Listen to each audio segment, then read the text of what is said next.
बोली बांके बिहारी लाल की जय, सच्चिदानंद भगवान की जय।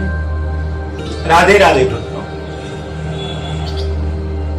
सुखदेव जी कहते हैं, जब भगवान श्री कृष्ण ने कंस का वध कर दिया, तब उनकी दोनों पत्नियां अस्थि और प्राप्ति को मथुरा से अपने पिता जरासंध के वहां पर भेज दिया। कंस की दोनों पत्नियां जब जरासंध के अपने पिता के घर में गई तो वहां पर विलाप करने लगी, रोने लगी।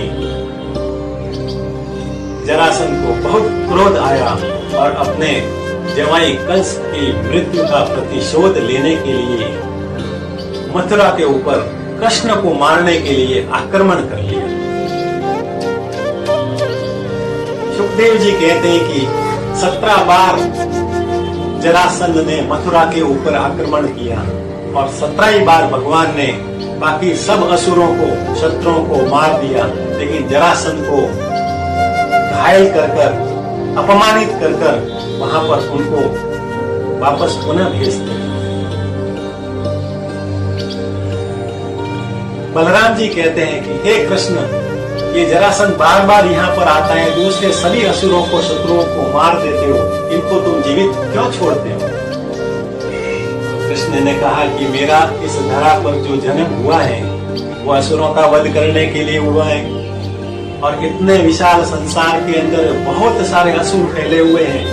अब सभी असुरों के पास में मैं जा जाकर उनका वध करूं, इससे अच्छा है कि जरासंध क्या करता है कि जितने भी जो उनके साथी असुर होते हैं उनको इकट्ठा कर देते हैं, उनकी विशाल सेना खड़ी कर देते हैं और हमें एक ही जगह पर, हमें वहां पर जाने की जरूरत नहीं, वो स्वयं हमारे पास में आते और हम असुरों का वध कर देते हैं। बोलिए भागवत भगवान की। 17 बार युद्ध करने के बाद में, 17 बार पराजित होने के बाद जरासंध ने एक बार अपने जितने भी जो असुर साथी थे, असुर मित्र थे, उन सब की विशाल सेना, चतुरंगी सेना को खड़ा किया और पूरे के पूरे चारों तरफ से मथुरा को घेर लिया। और इस बार ऐलान किया कि हर बार हम केवल मथुरा के सैनिकों के ऊपर आक्रमण करते हैं, लेकिन इस बार हम केवल मथुरा के सैनिक नहीं, जितने भी मथुरा वासी हैं, जो भी कृष्ण का सहयोग दे रहे हैं, उन सबको मौत के घाट उतार देंगे, सबका वध कर देंगे। महाराज उग्रसेन की सभा में जब ये समाचार मिला तो सभी दरबार के अंदर इकट्ठा हुए और कृष्ण ने कहा कि इस जरासंध की शत्रुता मेरे से है, क्योंकि मैंने इसके जवाई कंस को मारा है। जब तक मैं यहाँ रहूंगा ये आक्रमण करता रहेगा। अब तक तो सैनिकों के ऊपर आक्रमण कर रहा था, अब मथुरा वासियों के ऊपर संकट आ गया है और वो संकट केवल मेरे कारण आया है।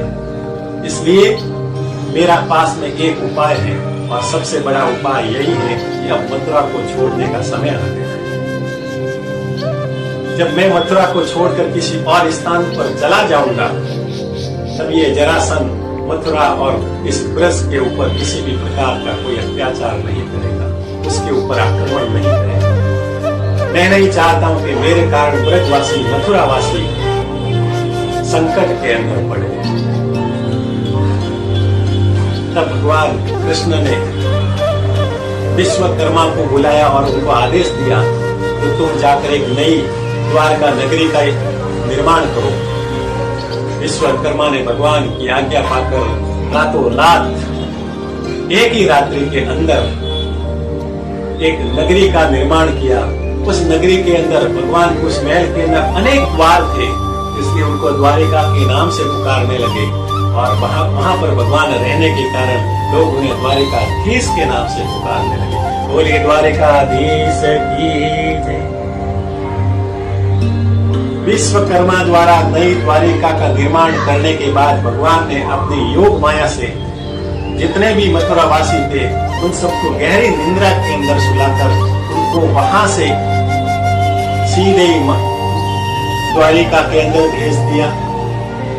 अब मथुरा में केवल भगवान कृष्ण और बलराम जी, दोनों ही जब जरासंध की विशाल सेना के सामने आए और कहने लगे कि आओ मुझसे युद्ध करो। जरासंध ने देखा कि केवल दो ही है तो उनके ऊपर हंसने लगे। तब वहां से कृष्ण और बलराम जी दोनों वहां से युद्ध छोड़कर भाग गए। जब युद्ध छोड़कर भाग गए तो जरासंध पीछे से चिल्लाने लगा, उसको भी उनके पीछे दौड़ने लगा।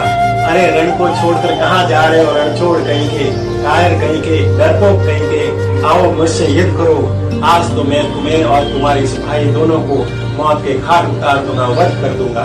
ऐसा कहते कहते जरासंध पीछे पीछे, भगवान कृष्ण और बलराम जी आगे आगे जा रहे हैं। जरासंध और उनकी विशाल सेना उसके पीछे पीछे जोर जोर से चिल्ला रही है, अरे रणछोड़ रुक जाओ, अभी मैं तेरी हत्या कर दूंगा, आज मैं तुझे जीवित नहीं छोड़ूंगा।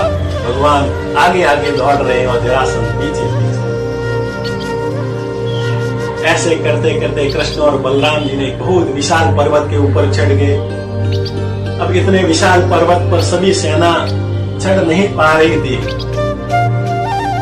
तब जरासंध ने उस विशाल पर्वत के चारों ओर आग लगा दी और वहां पर खड़े खड़े उस अग्नि के अंदर जो भी पर्वत के ऊपर था वो जलकर भस्म हो रहा था और देखने लगे।